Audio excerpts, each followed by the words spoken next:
हैं, हमारे साथ हैं डॉक्टर किरोड़ीलाल मीणा, उनसे बातचीत करते ये हैं। प्रमाण है, ये पत्र मेरे को दिया था भूपेंद्र सारण ने, भूपेंद्र सारण जो जेल में है, जो जेल में 10/12/2022 को 10/12/2022 को डाक से मिला था। डाक से।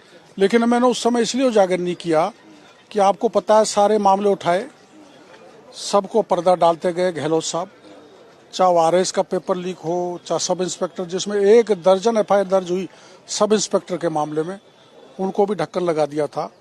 तो अब मैंने ये उचित समझा, चूंकि वो गिरफ्तार है। और क्या लिखा है उसने लिखा है कि एसओजी के बड़े अफसर ने मिलके मेरे से करीबन 64 लाख रुपए लिए, किस किस जगह पे कितने कितने कब कब लिए, समस्त विवरण इसमें है। जो पेपर लीक की जांच। हाँ, एडिशनल डीजी साहब को मैंने ये दे दिया। उन्होंने मेरे सामने सरकार को पत्र लिख दिया ताकि ये इसको जांच करें, मोहन पोसवाल को, और इसको बर्खास्त भी करें और गिरफ्तार भी करें। ये मैं कह के आया हूँ। ये होगा तो इसमें ऐसी जानकारी भी मेरे पास है कि किन किन नेताओं ने मोहनलाल पोसवाल को कहा कि इसको छोड़ दो, इसको फंसा दो। बड़े बड़े नेता इसमें नपेंगे। ऐसा भी हुआ है? ऐसा भी हुआ है। एक दूसरा, डीपी जारौली ने उस समय कहा था कि डॉक्टर किरोड़ीलाल गलत कह रहे हैं। अगर वो प्रधानमंत्री नरेंद्र मोदी को खुश करने के लिए कह रहे हैं। अंत में मैं लड़ता रहा तो डीपी जारौली को प्रमाण के आधार पर गहलोत साहब को बर्खास्त करना पड़ा। बर्खास्त किया। जब ये आपके पास इसमें भी होगा चैनल में, जारौली कह रहे हैं मुझे फंसाया गया घोटाले में बड़े नेता और बड़े अफसर हैं। वो मैं इनको वीडियो दे आया हूँ एडीजी को।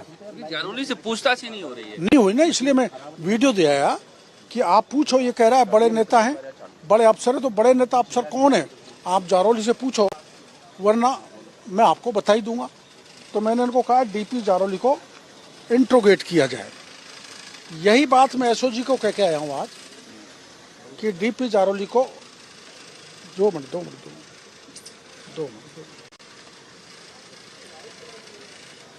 ये अभी क्रॉस एग्जामिनेशन के लिए इसको बुलाया था मोहन पोसवाल जो सीआई है। उससे अदालत में ये पूछा गया कि आपको कांस्टेबल भर्ती परीक्षा का पेपर लीक हो गया, ये कैसे पता लगा? तो इन्होंने कहा कि मेरे व्हाट्सएप पे आया था, मोहन पोसवाल ने व्हाट्सएप पे मैसेज आया था। तो अदालत ने पूछा आपने उसे 65B में जब्त किया क्या? कि मैंने तो नहीं किया, क्योंकि सबूत मिटाने थे, नहीं किया। तो फिर अदालत में पूछा गया कि आखिर में आपको सूचना देने वाला कौन था? तो मोहन पोसवाल ने कहा उदाराम था, जो कई पेपरों में लिप्त है। और मोहन पोसवाल के इशारे पे सुरेश ढाका और उदाराम फरार है। ये मैं एडिशनल डीजी को कह के आया हूँ। आप कॉल डिटेल निकाल लो, सीडीआर। मोहन पोसवाल ने उनको फरार कर रखा है। जिस दिन आप इसको पकड़ोगे ये दोनों लोग आ जाएंगे। और सुरेश ढाका जिस दिन पकड़ा जाएगा, मोहन पोसवाल और आरएस में शिव सिंह राठौर जिस दिन पकड़ा जाएगा, उस दिन पहले की सरकार के दर्जनों नेता इन पेपर लीक में मिलेंगे। ये मैं प्रमाण आपको उनको दिया है। अब इसमें आरएस का क्या है, आपको जानकारी होगी कि पहले मैंने कहा था कि आपने पहले दिखाया था नॉन अटेम्प्ट। ये बनाया, ठहरो हटो, पेपर अटेम्प्ट ही नहीं किया, ये एग्जामिनर ने लिख दिया। ये देना भैया, ये एग्जामिनर ने लिख दिया। फिर वो कॉपी उसको दे दी गई शिव सिंह राठौर द्वारा, और सारे नॉन अटेम्प्ट को ये लिखा नॉन अटेम्प्ट, ये लिखा नॉन अटेम्प्ट, ये नॉन अटेम्प्ट लिखा हुआ है। उसके बाद भी ये लिख दिया गया।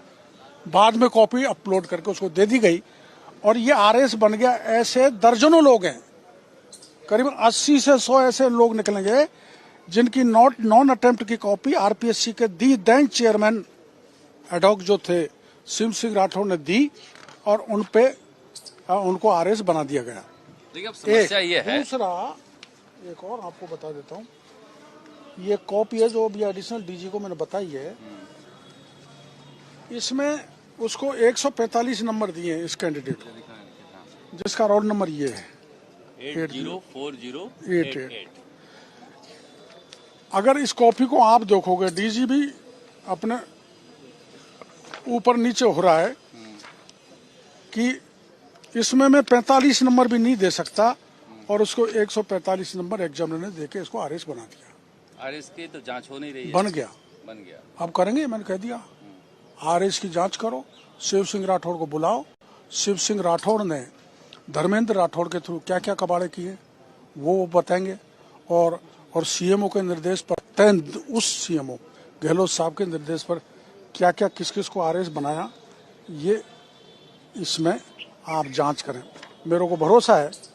और भजन लाल जी से, हाँ, एक ये जो मैंने बताया ही था आपको, ये 10 नंबर का ये है ही, तो सरकार हमारी सजग होकर जो बड़े मगरमच्छ हैं उनके नाम में एसओजी को बताया है। उनको उजागर करना ठीक नहीं। 4 सवाल मैं करना चाहता हूं आपसे कि शिव सिंह राठौड़ उसके बाद से बीजेपी के नेताओं के साथ मंच पर देखे जा रहे हैं, तो क्या कार्रवाई हो पाएगी, आपको भरोसा है?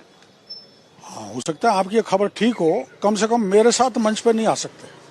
लेकिन सरकार तो बीजेपी, इसलिए मैंने कह दिया है बीजेपी की सरकार, तो मैं बीजेपी के नेताओं से बात करूंगा, मुख्यमंत्री जी से भी करूंगा, पार्टी के अध्यक्ष से भी करूंगा कि इन लोगों से परहेज रखें जिन्होंने राजस्थान को बर्बाद कर दिया, होनहार बच्चों का भविष्य को कंगाल कर दिया, उनको लूट लिया।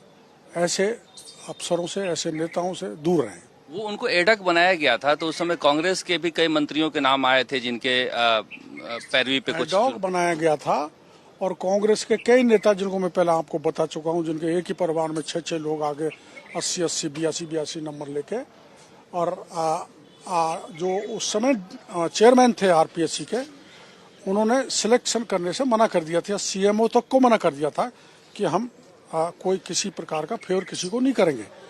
तो उनको फोर्स लीव पे भेजा गया, भूपेंद्र यादव को, और 4 दिन इन श्रीमान जी ने, शिव सिंह राठौड़ ने एग्जाम ली, उन कॉपियों को निकाल के देखेंगे तो ये सारे के सारे पकड़े जाएंगे जो आरएस फर्जी राजस्थान में बैठ के ट्रेनिंग ले रहे हैं।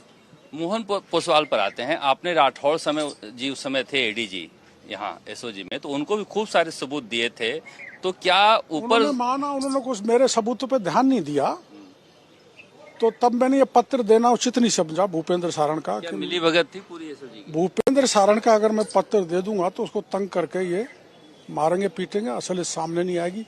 इसलिए उस समय का लिखा हुआ पत्र मैंने अब एडिशनल डीजी को दिया है। मेरे को पूरा भरोसा है कि मोहन पोसवाल को जरूर ये एसओजी पूछेगी और वो बहुत सारे राज खोलेगा। करोड़ों रुपए उनसे जिन अफसरों ने इकट्ठे किए हैं वो निश्चित रूप से जनता को पता लगेगा। रीट मामले की वैसी जांच नहीं हो पाई जिस तरह की होनी चाहिए थी। अब तो हो रही है। अभी कहाँ हो रही है? अब तो एसआई वगैरह की हो रही है, रीट की नहीं हो रही। रीट का मैंने खोल दिया ना आज चैप्टर। एसओजी मिल गई, खेती बाढ़ को खा रही है, तो अब रीट का एक खेल यहाँ से एसओजी जांच चालू कर देगी, मुझे भरोसा है। ट्रक पलटा था उसकी भी कोई जांच नहीं? ट्रक पलटे में भी मेरे को संशय है, क्योंकि एक ट्रक कलकत्ता से कागज पत्र पेपर लेके आ रहा है परीक्षा के, और उसके आगे न तो कोई एस्कॉर्ट है न उसकी सुरक्षा में कोई आदमी है, और वो मर जाता है, मार दिया जाता है, उसकी आज तक जांच नहीं की। मैं 3 दिन तक एक मंत्री के घर पे धरना देके बैठा रहा, भाई इस प्रकरण में जांच करो। पिछली सरकार ने कोई जांच नहीं की। अब मैं मुख्यमंत्री जी से निवेदन करूंगा कि वो ड्राइवर जिसको मारा गया, जहाँ से पेपर हो सकता है गायब हुए हों, वो षड्यंत्र में मारा गया हो, तो उन मुलजिमों को पकड़ा जाए। आपकी जो विधानसभा में बैठे हुए हैं आपके साथी, वो उतना मुखर तरीके से इस मामले को नहीं उठाते हैं जितना कि दिल्ली में लोग उनको जानकारी दे दूंगा। ज्यादातर विधायकों को इन तथ्यों की जानकारी नहीं है। मैं आपने सही सलाह दी है, मैं उनको सबको एक कागज दे दूंगा ताकि विधानसभा में पिछली सरकार के काले कारनामे हमारी पार्टी के विधायक उठा सके। इससे अलग आपके इस्तीफे को लेकर क्या मैंने इस्तीफा दे रखा है, और मुख्यमंत्री जी ने कोई शक नहीं, मेरे से 2-3 बार बात की है, लेकिन मैंने उनको मना कर दिया कि मैं अब इस पद पे काम नहीं करना चाहता। दिल्ली 10 दिन बाद जाने वाले थे, 10 दिन की मियाद पूरी हो गई। अब 3-4 दिन बाद जाऊंगा। विधानसभा में कब तक जाएंगे? मैं तो छुट्टी ले ली विधानसभा से। वही पूछ रहा हूँ, कब तक छुट्टी करेंगे? मेरे से सवाल करेंगे तो मैं सवाल का जवाब नहीं दे सकता, इसलिए जब तक विधानसभा है तब तक नहीं जाऊंगा। आपका स्वास्थ्य ठीक हो गया? जीवा एकदम सही है। मेरा जीभ का छोटा सा ऑपरेशन हुआ है।